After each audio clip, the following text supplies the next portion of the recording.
Dan beliau mengucapkan tiga hal yang memang menjadi sebagian besar kesalahan orang tua. Wa kamimman ashqa waladahu wa fil zata kabadihi fid dunya wal akhirati bi ihmalihi wa tarki ta'dibihi wa i'anatihi lahu ala syahawatihi. Ini kata beliau, betapa banyak orang tua yang menyengsarakan anaknya di dunia dan di akhirat karena tiga hal. Ini yang menjadi kesalahan mendasar orang tua. Yang pertama kata beliau, bi ihmalihi, cuek, tidak peduli, acuh. Yang penting kalau pulang sudah dikasih makan, yang penting anaknya sehat, tapi nggak tahu perkembangan anak. Nah ini bahaya. Ada seorang bapak sekalinya ngambil raport, dia dibujuk-bujuk istrinya mau, dia datang ke sekolah, nunggu di ruang kelas. Berapa lama nunggu nggak dipanggil-panggil guru, dia marah, telepon istrinya, Bu, hari ini benar anak kita ngambil raport. Iya benar Pak, kan udah dikasih tahu deh kemarin, aku tunggu deh tadi di sekolah nggak dipanggil-panggil sama gurunya.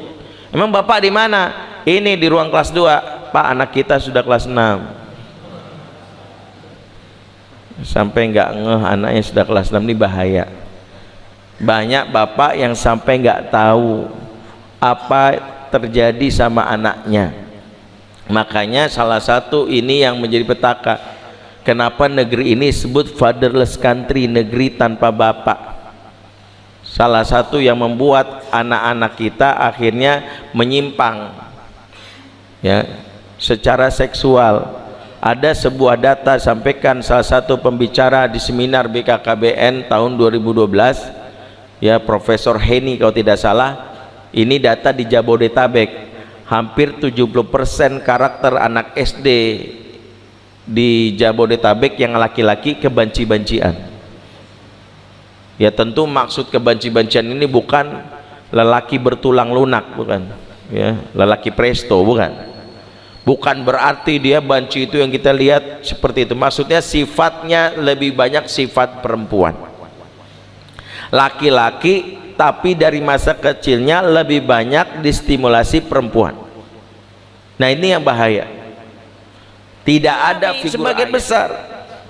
Saya pernah misalnya, kenapa saya dulu pernah punya pengajian, dan ini kenapa salah satu yang kita khawatirkan dengan munculnya LGBT, ya, LGBT, gay. Dulu saya punya pengajian khusus kaum gay, tapi jangan seuzon, saya normal, alhamdulillah. Dulu 8 gay ngaji sama saya, Pak. Bapak tahu ya, lelaki sama jenis sukanya itu ngaji sama saya 8 orang. Ya singkatnya pokoknya saya pernah ngisi di kafe. Ternyata ada gay yang mau ngaji, ngajak temannya. Nah ternyata ngaji mereka cuman 3 kali pengajiannya, setelah itu saya bubarkan. Kenapa saya bubarkan? Setelah saya pikir-pikir, mereka makin ngaji, makin akrab, makin jatuh cinta, kan bahaya. Jadinya saya bubarkan. Tapi saya bilang yang serius mau ngaji datang ke saya private. 4 orang nggak setuju, akhirnya ngeblok saya, nggak mau terima, nggak pernah komunikasi. Yang 4 lagi alhamdulillah masih komunikasi. Awalnya pertemuannya sepekan sekali, yang kedua 2 pekan sekali, lama-lama sebulan sekali, sekarang setiap lebaran sekali. Tapi alhamdulillah masih kontak via online. Salah satu binaan saya itu punya gay radar. Tahu Gedar, dia bisa melihat wajah orang laki-laki langsung bisa simpulkan, Ustadz itu gay. Itu saya kaget, belum pernah meleset, valid. Saya pernah ngetes, ada gay dari Sukabumi, WA saya, Ustadz mau tobat, saya ingin sembuh benar-benar Ustadz. Saya bilang tinggal di mana? Sukabumi. Datang ke tempat saya di Akal Islamic Center di Tebet, naik kereta dia di Bogor. Akhirnya dia datang di stasiun Tebet. Saya nggak pernah melihat wajahnya, ngeliat foto profilnya, jadi nggak tahu dia udah datang. Azan zuhur berkumandang, ada binaan saya yang gay juga datang. Singkatnya kami sholat satu saf sederet. Begitu selesai sholat baru ngucapin salam, assalamualaikum warahmatullahi wabarakatuh. Tiba-tiba dia ngomong sama saya, baru ngeliat sedikit, Ustadz, 5 orang sebelah Ustadz gay. Itu yang dimaksud yang dari Sukabumi. Kaget, valid. Dia ini hanya seorang office boy di perusahaan energi di Sudirman di Jakarta. Itu dia kalau ada HRD mewawancari karyawan baru, ya, itu dia bisa tahu-tahu apa yang dilakukan. HRD-nya manggil office boy-nya tadi, masuk bawa minuman, setelah itu keluar lagi, setelah wawancara karyawan selesai dipanggil lagi yang office boy ini, yang Gaydar itu. Maaf tadi yang saya wawancarai barusan G apa bukan? G Pak, langsung dicoret. Bayangkan dia hanya office boy jadi konsultan HRD. Ya, luar biasa. Apa perlu saya bawa orangnya kemari ngecek satu-satu? Hah? Langsung pada panik ya. Saya ingin katakan ini kisah intermezzonya gini. Saya tanya 8 orang ini, kenapa mereka jadi gay? Ternyata saya nggak bilang ini riset, 100% menjawab karena nggak punya figur ayah di masa kecil. Tidak ada figur bapak. Bapak yang tidak peduli, bahkan bapak yang dibenci, membuat anak menolak fitrah kelaki-lakiannya. Aku nggak mau kayak bapak. Dia merasa laki-laki itu menyebalkan, dia akhirnya jadi kayak perempuan. Makanya jangan jadi bapak yang cuek. Tapi kan saya sibuk, Ustaz. Sibuk bukan berarti membuat kita berpikir untuk cuek.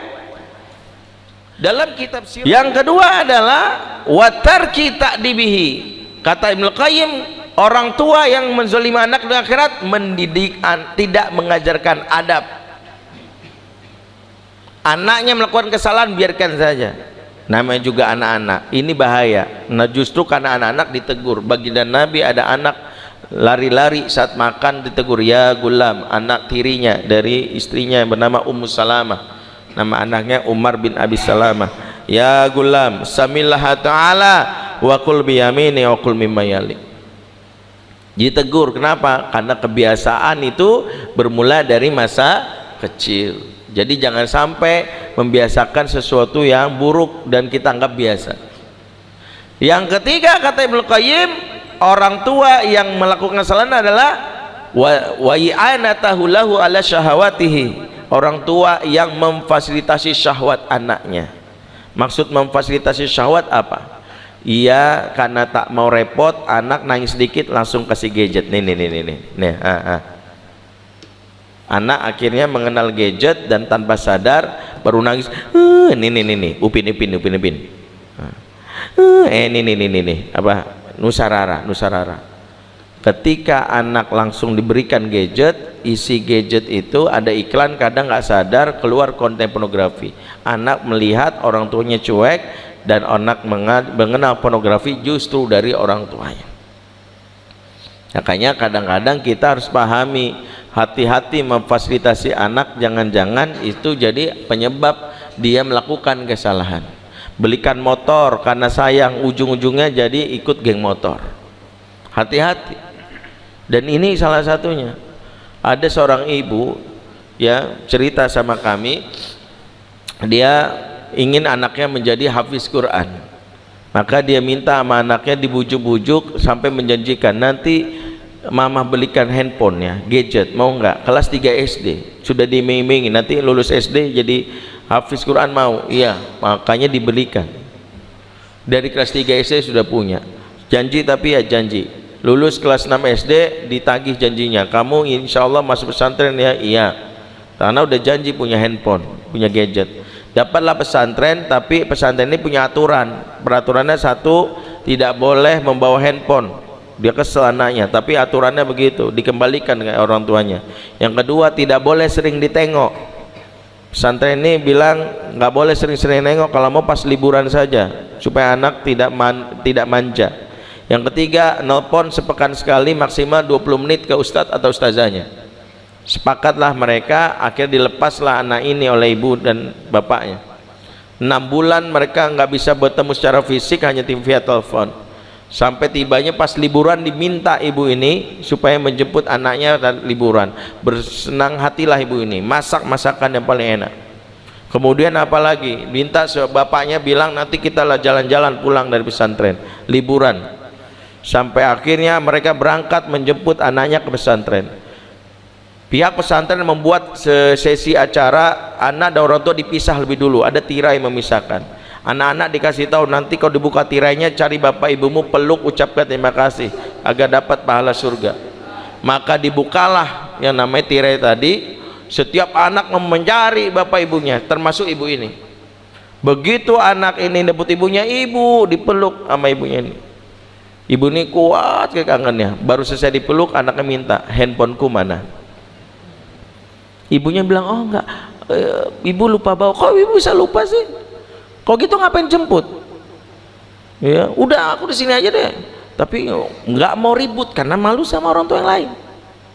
Ibu aku udah 6 bulan gak main handphone. Iya, tapi nanya ibu udah masak makanan kesukaan kamu, nggak mau. Kemudian apa kata ininya? Kata bapaknya, nanti kita pulang jalan. Nggak mau. Akhirnya diberikanlah handphone ini, pakai handphone ibu. Ujung-ujungnya dia pun pulang, ya nggak mau jalan-jalan. Selama di mobil dia gini. Shh.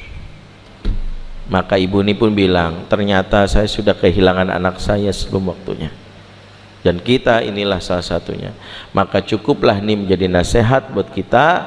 Mengapa khususnya buat para ayah, ditutuplah Ibnul Qayyim kalimat yang membuat kita belajar. Apa kata beliau? Wa idza tabartal fasadu fil aulad ra'aita amatahu min kibalil aba. Jika Anda amati kerusakan terjadi pada anak-anak, penyebab utamanya berasal dari sisi seorang ayah. Jadi ternyata ayah yang ditanya dan dituduh sebagai kepala yang harus bertanggung jawab. Khusus para ayah di sini, pahamilah al-ummu madrasatul ula wal abu raisuha. Ibu madrasah pertama seorang anak dan ayah adalah kepala sekolahnya. Maka ayah salah satu yang sekarang belajar. Banyak madrasah sekarang ibu-ibu mengajar tapi nggak ada kepala sekolahnya. Namanya madrasah ilegal. Ya, karena tak ada pas sekolah. Saya bikin buku Fatherman yang sejatinya mengingatkan para ayah bahwa dia harus jadi pahlawan bagi anak-anaknya. Bahwa seorang ayah jangan sampai anaknya mengagumi pahlawan yang lain. Ya sekarang banyak tuh Spiderman, Superman, Iron Man, apalagi Aquaman, Frutangman, Sosroman kan gitu ya. Termasuk Hanoman dan Salesman, banyak. Butuh pahlawan baru namanya Fatherman. Ya, itu yang menjadi kenapa titik tekan kita. Mudah-mudahan apa yang disampaikan ini bermanfaat buat kami sebagai orang tua, khususnya menjadi bahan muhasabah, dan buat kita semua. Semoga kita bisa menjalankan amanah ini, minimal tak melakukan 3 kesalahan yang disebutkan oleh Ibnu Qayyim dalam kitab Tuhfatul Maulud bi Ahkamil Maulud. Aqulu qouli hadza fastaghfirullahu li wa lakum. Subhanakallahumma wa bihamdik asyhadu an la ilaha illa anta astaghfiruka wa atubu ilaik.